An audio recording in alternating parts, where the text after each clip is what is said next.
तो साथियों, लो बढ़ गई आप लोगों की पेंशन, हो गई 7,500 रुपए प्लस डीए प्लस मुफ्त चिकित्सा।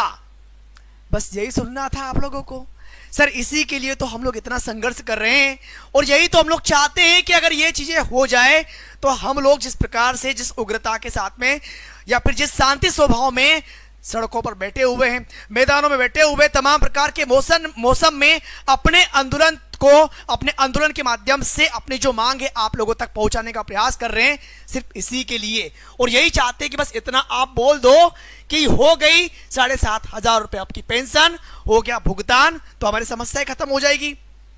लेकिन गवर्नमेंट को हमने इस पर सोचने पर मजबूर कर दिया है, निर्णय लेने पर मजबूर कर दिया है। सर कैसे? अभी हाल ही में आप लोगों के लिए मैंने एक वीडियो बनाया था जिसमें आप लोगों को मैंने क्लियरली ये बताया था कि इस आंदोलन के प्रमुख अशोक राउत साहब ने क्लियरली ये स्टेटमेंट दिया था कि ऐतिहासिक आंदोलन अब हम करने वाले हैं।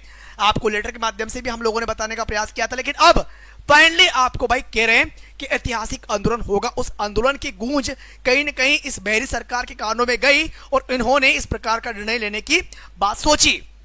भाई हमने ये भी कहा कि सर हम आपसे मिलने के लिए गए थे, हमने फोटो खिंचवाई, सर हम उपभोक्ता मंत्रालय भी गए थे, उपभोक्ता खाद्य मंत्रालय गए थे, वहां पर भी हम लोगों ने मिलकर आवेदन दिया। हम लोग वित्त मंत्रालय भी गए थे, निर्मला सीतारमण जी से भी हम लोगों ने मुलाकात की, हेमा मालिनी से भी हम लोग मिले।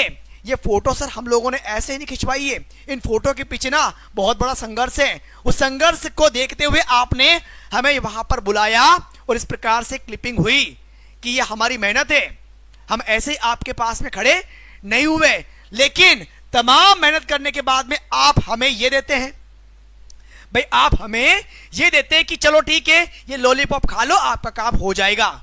हम बच्चे नहीं है सर। 10 साल का एक कठिन परिश्रम, 10 साल का संघर्ष सिर्फ एक छोटी सी मांग को मनवाने के लिए, और वो भी लीगल तरीके से। ऐसा भी नहीं है कि आपके खजाने में से हम कोई पैसा मांग रहे कि हमें आप पैसा दीजिए। और ये मांग सिर्फ हम 78 से 80 लाख पेंशनर्स के लिए भी नहीं है, ये तमाम उन 7 करोड़ कर्मचारियों के लिए जो कि भविष्य में रिटायर होकर के वो भी इस प्रकार से पेंशन के लिए लड़ेंगे। ये उनके हित के लिए ये मांग होने वाली है। और यही तमाम प्रकार के कर्मचारी, तमाम प्रकार के पेंशन धारक ये आपको आने वाले इलेक्शन में भी सपोर्ट करेंगे। इस बात को भी आप विशेष रूप से ध्यान देना। हमें ये लॉलीपॉप नहीं चाहिए, हमें इस प्रकार की जो आप लोगों का सिस्टम है, आप लोगों का जो मॉडल है ये नहीं चाहिए। हमें सिंपल सा 7,500 दे दीजिए प्लस डीए प्लस मुफ्त चिकित्सा, क्योंकि तमाम प्रकार के आंकड़े हम लोगों ने आपको यहां पर दे दिए। और हमारा मेन टारगेट क्या है? हमारा मेन टारगेट शांति से आंदोलन करना था। लेकिन अब आपने जो आग लगाई है उस आग को भी आपको ही बुझाना पड़ेगा। ये और ज्यादा न भड़के, हम शांत हैं, हमें शांत रहने दीजिए, हमें कमजोर मत समझिए। हम बनाना भी जानते हैं और बिगाड़ना भी जानते हैं। ये तमाम बातें अब अशोक राउत साहब के द्वारा कर दी जा चुकी है। लेकिन अब भी अगर सरकार नहीं जागी तो भाई दिक्कत हो जाएगी। हालांकि सरकार के कान में जू बोलते हैं ना, जू रेंगना, तो जू तो रेंग गई है, अब वो जू हिल रही है कि अब तो कुछ करना पड़ेगा, कुछ करना ही पड़ेगा, अदरवाइज बड़ी गड़बड़ हो जाए। क्योंकि तमाम प्रकार से हम लोगों ने आपके हर एक अत्याचार को सह लिया, लेकिन अब आगे और नहीं सहेंगे। ईपीएफओ के द्वारा तमाम प्रकार की मंजूरी दी गई, हमने वो बात भी मानी।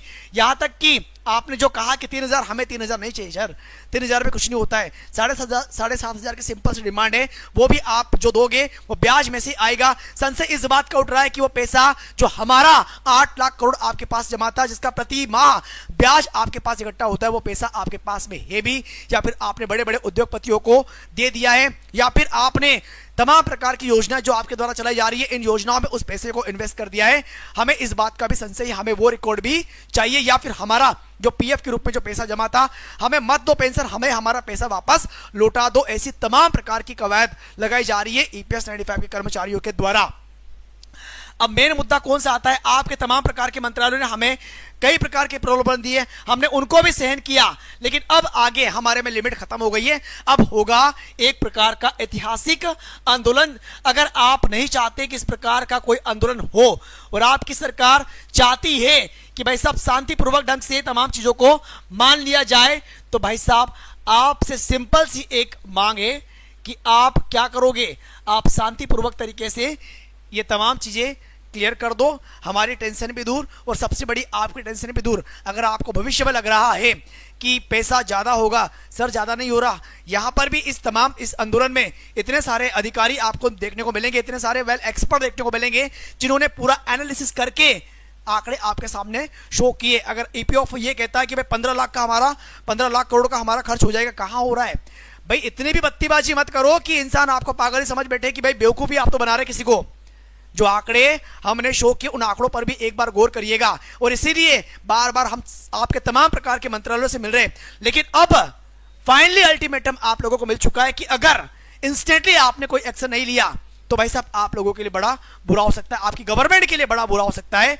बाकी इसके जिम्मेदार आप खुद होंगे। तो इस प्रकार के स्टेटमेंट, जो गर्मजोशी वाला स्टेटमेंट अशोक राउत साहब के द्वारा दिया गया, इससे आप कितना सहमत हैं और कितना सहमत नहीं है, अपनी राय कमेंट सेक्शन में देने का प्रयास जरूर करिएगा। बाकी जो भी इससे रिलेटेड अपडेटेड न्यूज आती है वो न्यूज आप लोगों तक इसी प्रकार से पहुंचाई जाएगी। और मुझे पूरा भरोसा है कि बहुत जल्दी गवर्नमेंट की ओर से ईपीएस 95 पेंशनर्स के हित में कोई ना कोई फैसला आएगा, डेफिनेटली आएगा। तो इंतजार हम भी कर रहे हैं, आप तो कर ही रहे हैं।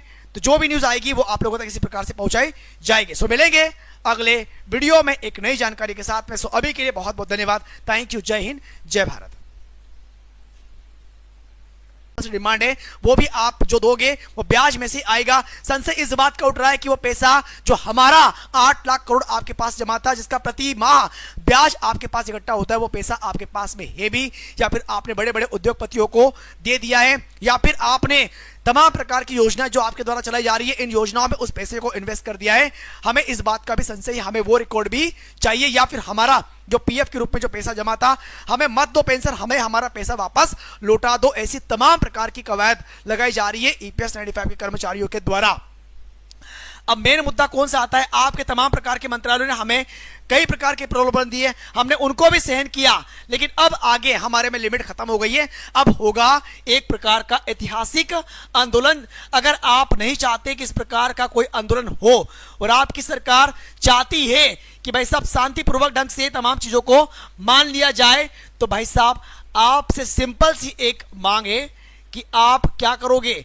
आप शांतिपूर्वक तरीके से ये तमाम चीजें क्लियर कर दो, हमारी टेंशन भी दूर और सबसे बड़ी आपकी टेंशन भी दूर। अगर आपको भविष्य में लग रहा है कि पैसा ज्यादा होगा, सर ज्यादा नहीं हो रहा, यहां पर भी इस आंदोलन में इतने सारे अधिकारी आपको देखने को मिलेंगे, इतने सारे वेल एक्सपर्ट देखने को मिलेंगे जिन्होंने पूरा एनालिसिस करके आंकड़े आपके सामने शो किए। अगर ईपीएफ ये कहता है कि भाई 15 लाख करोड़ का हमारा खर्च हो जाएगा, कहां हो रहा है भाई? इतनी भी बत्तीबाजी मत करो कि इंसान आपको पागल ही समझ बैठे कि भाई बेवकूफी आप तो बना रहे किसी को।